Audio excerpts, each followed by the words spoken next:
और प्रधानमंत्री नरेंद्र मोदी से मुकाबला करने के लिए बना इंडी गठबंधन में अब तक सीटों का बंटवारा नहीं हुआ है। एक तरफ बीजेपी में 400 से ज्यादा सीटों पर प्रत्याशियों का ऐलान हो चुका, तो पेच यहां देखिए बिहार में फंस गया है। और यही वजह है कि लालू प्रसाद यादव और तेजस्वी यादव दिल्ली पहुंच चुके हैं। रिपोर्ट आप सबको दिखाते हैं।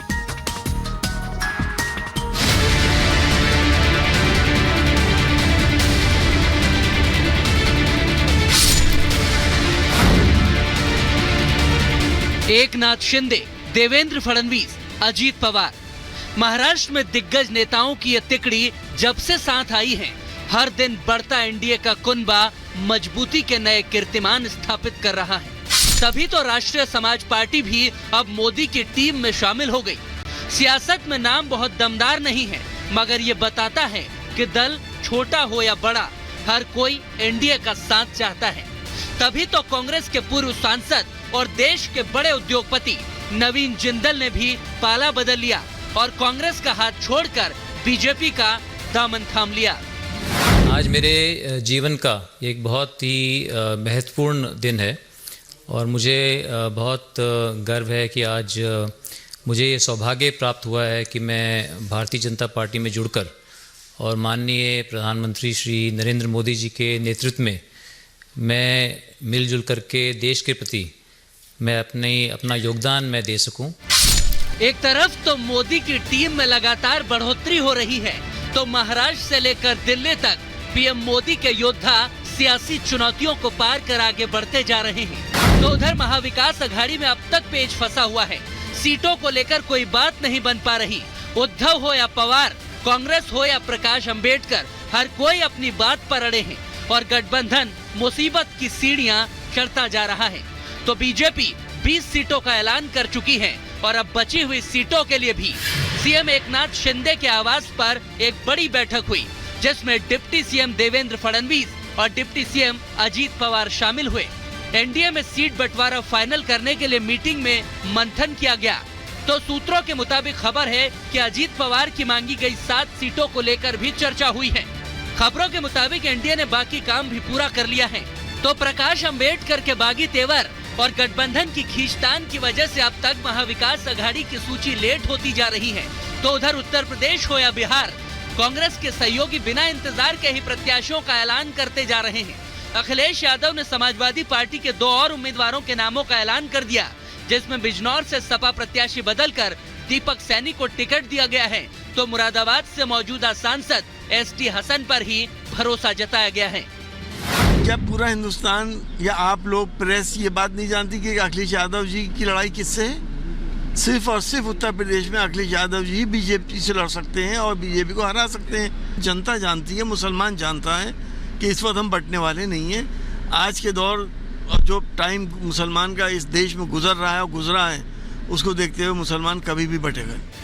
सपा का साथ छोड़ने वालों की फहरिस्त में बढ़ती जा रही है, मगर मोदी योगी को रोकने के दावे कम नहीं हो रहे। इस बीच अखिलेश के एमवाई समीकरण में सेंध लगाने के लिए मायावती ने भी बड़ा दांव खेल दिया। एक ही दिन में 2 सूचियों में 25 नाम घोषित कर दिए। 16 नामों की लिस्ट में तो 7 मुस्लिम उम्मीदवार उतार दिए। उधर सपा की मुश्किल बढ़ाते हुए एनडीए भी इस बार सभी 80 सीटों पर जीत का दावा कर 400 पार का दम भर रहा है।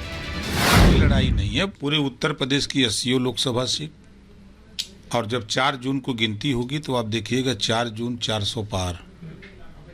लड़ाई नाम की चीज कहीं नहीं है। पूरे प्रदेश में समाजवादी पार्टी को अच्छा समर्थन मिल रहा है और समाजवादी पार्टी आपकी इस चुनाव में भारतीय जनता पार्टी को हराएगी। मोदी विरोधियों को टेंशन सिर्फ उत्तर प्रदेश और महाराष्ट्र में ही नहीं है। सबसे ज्यादा चिंता तो इस वक्त बिहार में है, क्योंकि बिहार में सीटों को लेकर महागठबंधन में पेच फंसा हुआ है। बड़े भाई की भूमिका में लालू यादव की पार्टी आरजेडी सख्त हो गई है और कांग्रेस को एक-एक सीट के लिए तरसा दिया है। सूत्रों के मुताबिक बिहार की 40 सीटों में से आरजेडी ने कांग्रेस को सिर्फ 6 सीटों की पेशकश की है। लालू यादव के ऑफर पर कांग्रेस राजी नहीं है। पहले कांग्रेस ने 12 सीटों पर दावा ठोका और अब 7 से 9 के बीच में वो मांग कर रही है, लेकिन कोई बात बन नहीं पा रही। ऐसे में लालू यादव, राबड़ी देवी और तेजस्वी यादव दिल्ली दौरे पर हैं, जहां कांग्रेस नेताओं से तेजस्वी की मुलाकात होनी है ताकि सीटों पर छिड़ा दंगल समाप्त हो सके। मगर जेडीयू ने अपने कोटे के 16 उम्मीदवार उतारकर अपने पुराने साथी यानी कि आरजेडी पर ताबड़तोड़ तंज कसे हैं।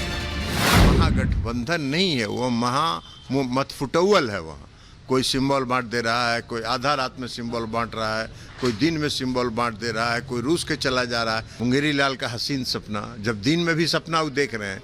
सपना तो लोग रात में देखता है, वो तो दिने में सपना देख रहे हैं। अभी तो ये टेलर है, अभी असली फिल्म बाकी है। और कई ऐसे बीजेपी के और जेडीयू के माननीय विधायक और नेता हैं जो संपर्क में है, और सब लोग छोड़ना चाह रहे हैं पार्टी। राजद कांग्रेस में जबरदस्त धींगा मुश्ती है, कौन कहाँ लड़ेगा ये पता नहीं है। एनडीए अलायंस पूरी तरह जहां बना था, उसकी मेन नींव में नीतीश कुमार थे, वो तो निकल ही गए। अब लालू यादव भी कांग्रेस पार्टी को उसकी हैसियत बता रहे हैं। लालू और राहुल तो मोदी के खिलाफ सबसे मुखर हैं, मगर नीतीश के जाते ही उनकी नाव डगमगाने लगी। उसके बाद चिराग वाला चैप्टर भी बीजेपी ने ठीक कर लिया। हालांकि पशुपति पारस ने बगावत कर मुश्किलें बढ़ा दी, मगर अब चिराग को साध कर बीजेपी बिहार की 40 सीटें जीतने के प्लान पर आगे बढ़ती जा रही है। तमाम एनडीए के साथी मजबूती से एक साथ एकजुट होकर 40 की 40 सीटें जीतकर हमारे प्रधानमंत्री जी की झोली में देने के लिए हम सब लोग तैयार हैं। चुनावी मौसम है, ऐसा होता है। अपनी अपनी महत्वाकांक्षाओं के लिए, अपने भविष्य के लिए जिसको ठीक लगता है वो ऐसे फैसले लेते हैं। पर मुझे नहीं लगता कि इससे कोई बहुत ज़्यादा किसी दल पर या किसी गठबंधन पर असर पड़ेगा। चुनाव के समय हम लोगों ने हमेशा देखा है, कुछ लोग इधर आते हैं उधर जाते हैं, ये होता रहता है, सामान्य प्रक्रिया। किसी के आने जाने से क्या कुछ फर्क पड़ेगा ये तो नतीजे ही बताएंगे, मगर महागठबंधन की एकता इसलिए भी सवालों के घेरे में है क्योंकि जिन सीटों को लेकर कांग्रेस, आरजेडी और लेफ्ट में बात बननी थी वो नहीं बन पा रही है। और सबसे ताजा लड़ाई पूर्णिया सीट को लेकर है, जहां आरजेडी और कांग्रेस में भिड़ंत हो गई है। पप्पू यादव पूर्णिया सीट के लिए ही कांग्रेस में शामिल हुए हैं, लेकिन लालू यादव इस सीट पर अपना प्रत्याशी उतारना चाहते हैं। लेकिन पप्पू यादव ने ऐलान कर दिया है कि दुनिया छोड़ देंगे लेकिन पूर्णिया नहीं छोड़ेंगे। इधर कांग्रेस बेगूसराय में कन्हैया कुमार को चुनाव लड़ाना चाह रही थी, लेकिन लेफ्ट ने पहले ही ये सीट अपने नाम कर ली और सीपीआई ने अपना प्रत्याशी घोषित कर दिया। ऐसे में कन्हैया कुमार तो कुछ बोल नहीं पाए, मगर नए नवेले कांग्रेसी पप्पू यादव ने जरूर मोर्चा खोल दिया। उधर बीजेपी गठबंधन पर भी सवाल खड़े कर रही है। लालू जी की अपनी तरीके हैं, उस परिवार की। वो चाहते थे कि मैं मधेपुरा चुनाव लड़ूं, मैंने उन्हें मना कर दिया था कि मैं मधेपुरा नहीं लड़ूंगा सर, दुनिया छोड़ देंगे, पूर्णिया ना छोड़ेंगे। आपस में मिलजुल करके ही काम हो रहे हैं और शीर्ष नेतृत्व इन सभी विषयों पर मूर्त रूप देने में लगे हैं। पीए का नाम बदला है, लेकिन बहरूपीए का असली चेहरा वही है। नफरत की दुकान, सिर फोड़ने का सामान, टुकड़े टुकड़े गैंग, ये सब इनके साथ है। लड़ाई सत्ता के सिंहासन की है, मगर मोदी तो अपने विजय रथ को 400 पार ले जाना चाहते हैं। उसके लिए राज्य दर राज्य हर किले को मजबूत किया जा रहा है। ऐसे में सवाल ये है कि महीने भर में चुनाव शुरू हो रहे हैं और अब तक सीटों पर भिड़ते विपक्षी नेता क्या मोदी को टक्कर देने की हालत में बच पाएंगे? Bureau report, Republic Bharat.